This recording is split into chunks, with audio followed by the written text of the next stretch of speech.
Et salut à tous et re-bienvenue dans cette série du challenge FreeCodeCamp où nous étudions les différents algorithmes. Alors, si vous ne connaissez pas le FreeCodeCamp, vous vous rendez sur le site du coup de FreeCodeCamp, vous allez dans le curriculum et vous faites toutes les leçons de HTML5, CSS, JavaScript. Et quand vous arrivez à Intermediate Algorithm Scripting, vous allez voir qu'à un moment donné, vous allez arriver à Pig Latin et c'est ça que l'on fait aujourd'hui, c'est cet algorithme que l'on étudie, Pig Latin. Alors, dans cet algorithme, qu'est-ce qu'on nous demande de faire? On nous demande d'avoir une fonction qui va recevoir un mot, et en fait, on veut le transformer en une espèce de langage de boucher qui s'appelle le pig latin. Alors, le délire du pig latin, c'est très simple, je vous envoie un mot, et s'il commence par une ou plusieurs consonnes, on prend ces une ou plusieurs consonnes, on les met à la fin du mot et on rajoute les lettres A, I à la fin. Donc, par exemple, pour le mot California, il faut que ça devienne California Key. Voilà, parce que le C ici va bouger à la fin, et on va rajouter AY. Par contre, pour les mots qui ne commencent pas par un groupe de consonnes ou une consonne unique, qui commence donc par une voyelle, il faudra tout simplement rajouter, par exemple pour algorithme, il faudra rajouter tout simplement W-A-Y à la fin pour donner algorithme way. Donc du coup pour glove aussi ici qui a deux consonnes, je prends cet exemple parce que Californie il n'y en a qu'une, mais même s'il y en a deux, on prend les deux, on les fout à la fin et on rajoute AY. Ok? Donc ça peut être relativement simple à mettre en place quand on connaît les expressions régulières. Et je vous rappelle que si vous êtes arrivé jusqu'ici sur le Challenge FreeCodeCamp, c'est que vous vous êtes bouffé un chapitre pas négligeable sur les expressions régulières, donc ça devrait être assez simple de faire cet algorithme.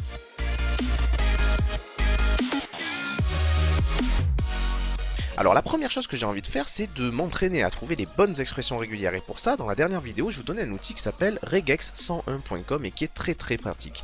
Alors prenons ici California. Et voyons comment on peut travailler dessus, comment on peut voir si ce mot correspond à quelque chose et qu'on a envie de le transformer.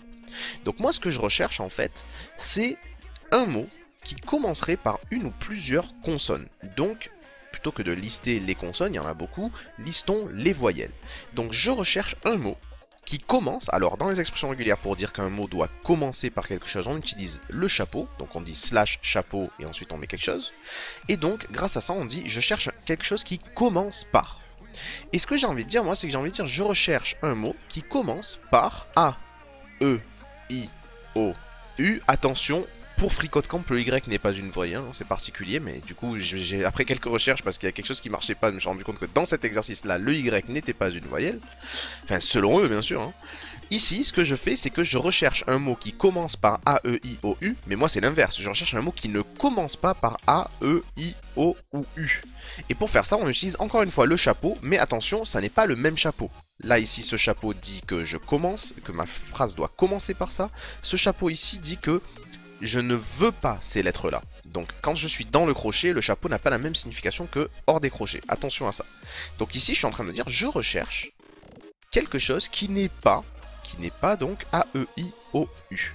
Alors ça marche ici, on voit bien que le logiciel a bien trouvé que c'est C, donc mon expression régulière est bonne pour trouver le C. Ça c'est super. Maintenant, je vais tester avec autre chose, comme par exemple, brand, qui veut dire marque. Et là, j'ai un problème, parce que je sais que moi, je dois prendre toutes les consonnes qui commencent. Le groupe de consonnes qui commence. Et ici, le R n'est pas pris en compte. Tout simplement parce que, ici, j'ai dit une seule lettre. Je parle d'une seule lettre dans cette expression régulière. Je parle d'un A, d'un E, d'un I, ou d'un O, ou d'un U. Moi, ce que je veux dire maintenant, c'est que je veux trouver au moins une. Grâce au symbole plus, je peux dire au moins une. Donc, s'il n'y en a qu'une, c'est le C, c'est très bien. Mais s'il y en a plusieurs, je les prends aussi. Donc, BR. Ok, donc là, je vois que c'est cool. Alors moi, je vois que j'ai cette expression régulière là qui marche bien pour choper les groupes de consonnes. Ce que je peux faire, et vous vous en rappelez parce qu'on l'a vu dans la dernière vidéo, c'est que je peux aussi capturer quelque chose. Donc ici, moi ce que je vais faire, c'est capturer ce groupe de consonnes que j'ai trouvé. Pourquoi le capturer? Parce que je vais pouvoir m'en resservir ensuite. Et alors, là c'est encore mieux, ce qui est magnifique, ce que je peux faire, c'est créer un autre groupe ici, que je vais aussi capturer. Je recherche donc tous les mots qui débutent par autre chose qu'une voyelle, et ce même si c'est plusieurs consonnes d'affilée. Et ensuite, je recherche n'importe quelle lettre. Donc là, je peux mettre A-Z étoile, n'importe quelle lettre. Et donc là, comme j'ai utilisé les parenthèses, la syntaxe des parenthèses m'a permis ici donc de capturer d'une part mon groupe de consonnes, mon C ou mon BR, et d'autre part de capturer mes voyelles ici. Donc quand je regarde ici sur la droite, il me dit bien, oui, j'ai capturé un C et j'ai capturé California. Ici pour brand, j'ai capturé un BR et j'ai capturé aussi end. Ça fait brand. Ok, donc prenons cette expression régulière et servons-nous-en ici. je vais dire tout simplement str doit être égal à str.replace. Voilà, et là je vais créer mon expression. Quand tu vas chercher, quand tu vas trouver une occurrence de cette expression régulière, remplace-la par, et ici je vais dire par quoi je peux la remplacer. Et ce qui est cool, c'est que à l'endroit où je dis par quoi je vais remplacer cette expression, je peux me servir des groupes de lettres que j'ai capturés. $1 représente le premier groupe de lettres que j'ai capturé, peu importe le nombre de lettres qu'il fait. $2 représente le deuxième groupe de lettres. Donc là en fait ce que je fais, c'est que ce que j'ai envie de faire, c'est de dire je vais prendre mon deuxième groupe de lettres, qui je vous le rappelle ici est équivalent à California. D'accord? Donc mon deuxième groupe de lettres, je le prends.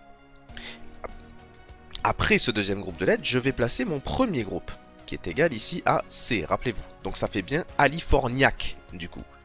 Et après ça, je vais rajouter AY, parce qu'on m'a dit, ici, California doit devenir Californiac AY, Californiac A.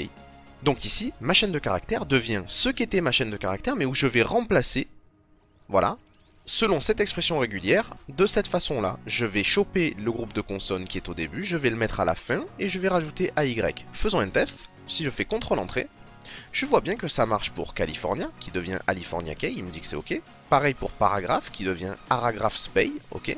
Et pareil pour glove, ici, qui devient of glay. Ça, il n'y a pas de problème.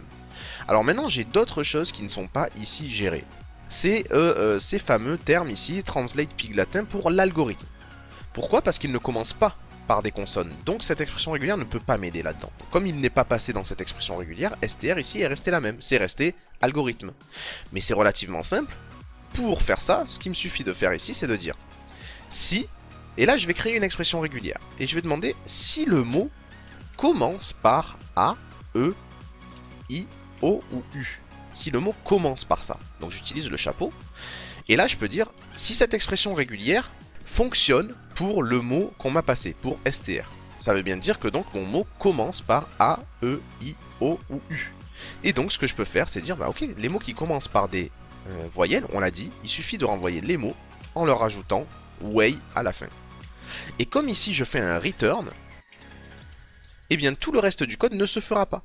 Donc en fait c'est soit ça commence par une voyelle et je te renvoie tout de suite la réponse, soit je ne t'ai pas renvoyé cette réponse et donc je passe dans quelque chose d'un peu plus complexe où on va prendre les consonnes et on va prendre les voyelles et on va se démerder avec. Et à la fin je vais te le renvoyer. Je vais tester ce code. Ça fonctionne parfaitement. Et donc ici, la dernière chose qu'il me reste à faire, c'est pour le raccourcir un peu, mettre un return ici.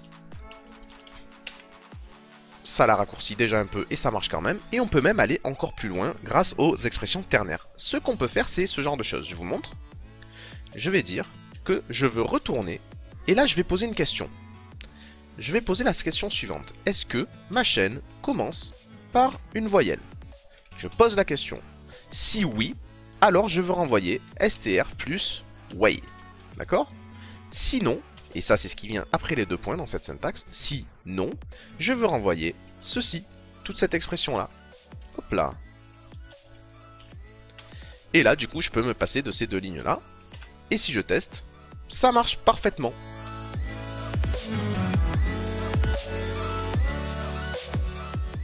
Et donc voilà, encore un algorithme à base d'expressions régulières, comme dans la dernière vidéo, et donc on revoit plus ou moins les mêmes choses, le fait que l'on puisse tester si une chaîne correspond à une expression, grâce à l'écriture monexpression.test, hein, le fait que l'on puisse aussi remplacer au sein d'une chaîne tout ce qui correspond à une expression régulière par une autre chaîne de caractères, et enfin le fait qu'au sein d'une expression régulière, on ait la possibilité de capturer les caractères que l'on trouve de façon à pouvoir les réutiliser. C'est ce que nous faisons ici, où on utilise $2 et $1 pour parler de nos groupes de caractères que l'on a capturés lors de notre recherche. Et ça, c'est super utile. Voilà, j'espère que ce petit algo ne vous aura pas posé trop de soucis. Et bien sûr, si cette vidéo vous a plu, n'hésitez pas à mettre un petit pouce bleu. Pour moi, c'est toujours un plaisir et pour vous, c'est gratuit. N'hésitez pas aussi à poster vos solutions et vos différents algorithmes dans les commentaires. Si vous avez des questions, n'hésitez pas aussi, j'irai y répondre le plus rapidement possible. Et enfin, si vous ne voulez pas rater les prochaines vidéos dans la série du Challenge FreeCodeCamp ou même dans d'autres domaines sur cette chaîne, n'hésitez pas à vous abonner. Et d'ici justement à la prochaine vidéo, développez-vous bien.